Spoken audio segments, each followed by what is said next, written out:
Hi there! I'm going to teach you on how to install the ARWare client on your PC.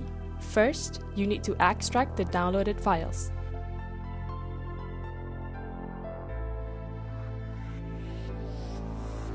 Depending on your PC settings, you can choose either 32-bit or 64-bit. Click on the installation file and proceed the following steps.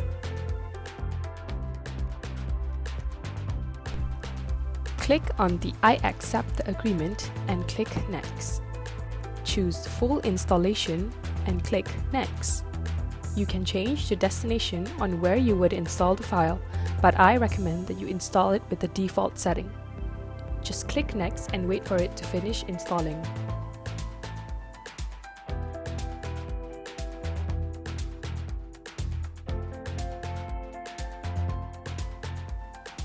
Once it is installed, your PC is now installed with the ARWare software.